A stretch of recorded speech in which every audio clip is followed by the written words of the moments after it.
Bonjour, dans cette vidéo, je vais détailler les liens de parenté, que ce soit avec nos ancêtres, comme avec nos cousins et autres collatéraux. Et je vais en profiter pour parler des degrés de cousinage pour vous aider à comprendre une dispense de consanguinité ou analyser des résultats de tests ADN. Parlons tout d'abord de l'ascendance, c'est-à-dire de nos ancêtres. Et même, je vais commencer par le mot « ancêtre » lui-même. Dans le vocabulaire généalogique, ce mot désigne un concept précis. C'est quelqu'un dont on descend. D'ailleurs, cela tord le cou à une expression idiote, celle qui consiste à parler d'ancêtre direct. Si le mot « ancêtre » est bien utilisé, on descend de chacun directement, forcément. Un ancêtre, on peut l'appeler aussi un ascendant. Et nous sommes les descendants de nos ancêtres, car ce mot-là aussi a un sens. Nos descendants sont celles et ceux qui descendent de nous. La fille de ma sœur n'est pas ma descendante, et je ne suis pas son ascendant, ni son ancêtre. C'est ma nièce, et je suis son oncle. C'est tout. Pareil pour le mot aïeul. Il désigne précisément un grand-père au masculin ou une grand-mère au féminin, quand on l'écrit aïeul, avec un E. On a donc 4 aïeux, seulement 4, pas 10, ni 1000, ni 100 000, même si dans le langage courant, le terme s'est un peu galvaudé pour désigner globalement les individus appartenant au passé. C'est un abus de langage. Un aïeul, un grand-père, donc, tout le monde voit bien à quoi ça correspond. L'arrière-grand-père, on conçoit à peu près, également. On peut dire aussi bisaïeul. Mais ensuite, comme à chaque génération, on va ajouter un arrière. Au-delà de l'arrière-grand-père, ça devient compliqué à suivre, même si trisaïeul est plus simple à dire que arrière-arrière-grand-père. Par écrit, certains utilisent une formule en abrégé du type AAAAGP. C'est plus facile à lire, mais pas forcément plus facile à dire ni à comprendre. Alors, je vous donne une astuce. Quand vous rencontrez une telle abréviation, comptez les lettres. Dans AAAAGP, il y en a 6. Cela fait 6 générations au-dessus de vous. Vous pourrez donc dire, pour plus de simplicité, mon ancêtre à la 7e génération, 7e car 6 plus 1, la vôtre. En règle générale, évitons de multiplier les arrières. Et ça marche aussi bien sûr avec les arrière-grand-mères, les arrière-grands-oncles ou les arrière-grand-tantes, qui sont les frères et sœurs de nos arrière-grands-parents, et ainsi de suite. À propos de frères et sœurs, n'oubliez pas qu'il existe 3 qualificatifs qui précisent leur parenté exacte.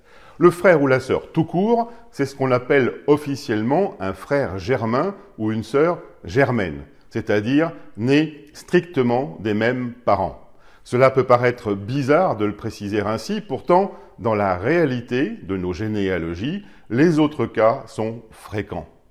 Le frère utérin, par exemple, est celui qu'une mère a eu avec un autre homme, comme le frère consanguin est celui qu'un père a eu avec une autre femme. C'est souvent le cas dans les remariages, très fréquents autrefois, où la mortalité était plus forte qu'aujourd'hui. Il n'y a donc pas que les frères et sœurs nés des mêmes parents. Quand un des parents diffère, on parle aussi parfois de demi-frère ou demi-sœur, car évidemment, tout cela fonctionne pour les deux sexes. Personnellement, je n'aime pas trop ce terme de demi-frère, car d'une part, il n'est pas précis. Qu'a-t-on en commun, le père ou la mère? D'autre part, je le trouve dévalorisant quant à la notion de fraternité, mais c'est un autre sujet.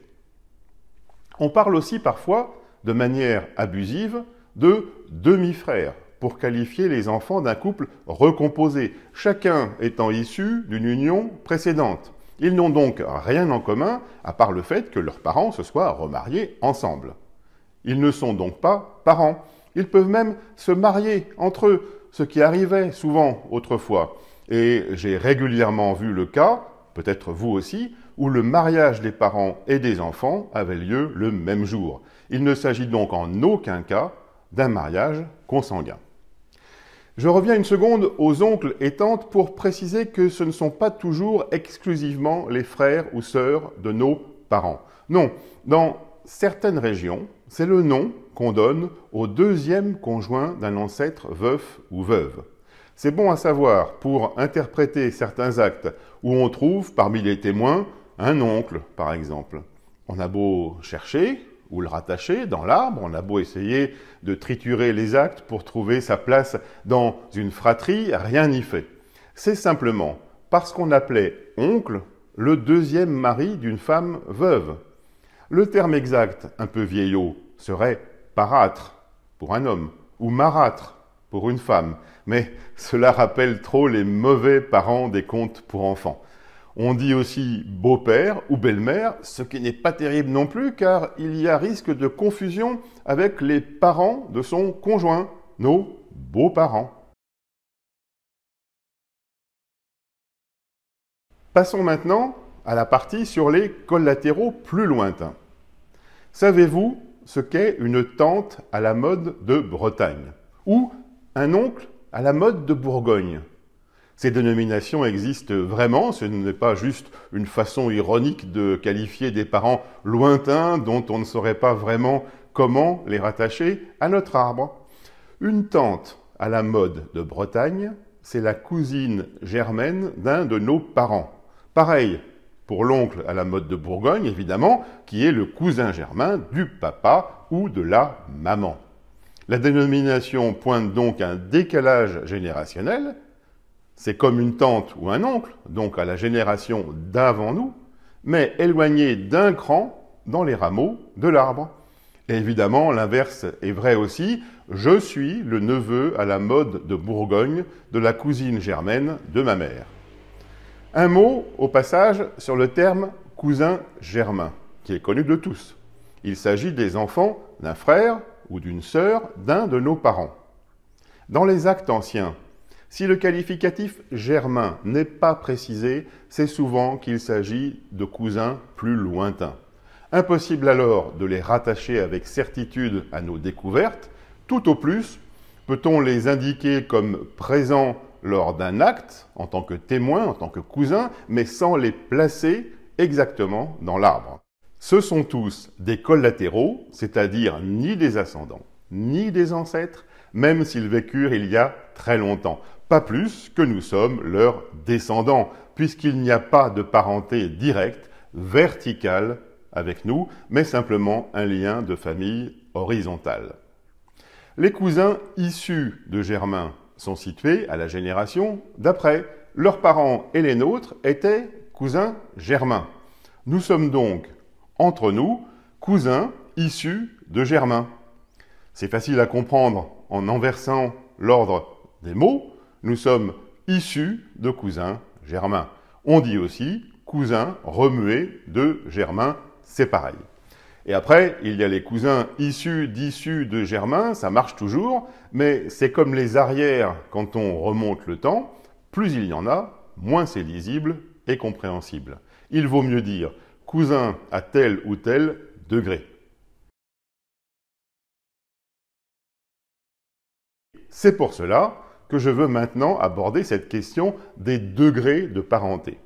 Il y a deux manières de calculer une parenté, celle de l'Église et celle de la société civile.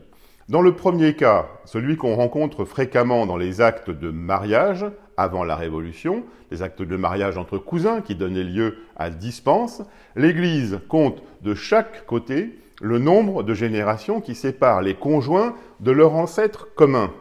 C'est comme cela qu'on trouve des dispenses de consanguinité dites du 4e au 4e degré, par exemple, c'est-à-dire où 4 générations de chaque côté séparent les époux pour arriver à un ancêtre commun, un arrière-arrière-grand-père commun. Il y a aussi les dispenses avec un décalage de génération, comme celle du 4e au 3e degré, quand d'un côté il y a 4 générations et 3 de l'autre. Je vous livre un petit secret, quand il y a un décalage, le curé donne toujours en premier le nombre de générations du côté de l'époux, puis en deuxième, celui du côté de l'épouse. Voilà qui aide pour comprendre ensuite la parenté. Bien sûr, celle-ci peut être encore plus proche, par exemple du deuxième au deuxième degré dans le cas de mariage entre cousins germains. Elle nécessitera alors une dispense demandée en cours de Rome, mais c'est une autre histoire que je vous raconterai dans une prochaine vidéo sur les dispenses de tout type. Pour ce qui est des degrés de parenté calculés avec la méthode civile, il suffit d'additionner les degrés de chaque côté, toujours en passant par l'ancêtre commun. Les cousins germains sont donc parents au 4e degré, et quand il y a une dispense religieuse du 3e au 4e degré, les conjoints sont parents civilement au 7e degré. Le droit civil est également celui qui est utilisé en matière successorale. On peut hériter jusqu'au 6e degré, ce qui laisse plusieurs combinaisons possibles en fonction des décalages générationnels qui peuvent exister. Enfin, pour conclure, je veux dire un mot des tableaux qu'on trouve sur les sites qui permettent de croiser les résultats de tests ADN. Ils emploient un vocabulaire basé sur des dénominations internationales qui peuvent parfois différer de nos habitudes françaises, comme le cousin germain éloigné au 2e degré qui correspond au cousin issu de Germain. Voilà, j'ai terminé. J'espère que vous avez appris des choses et que vous utiliserez maintenant le bon vocabulaire pour parler des parentés. Ça sera utile car, rappelez-vous, nous sommes tous cousins.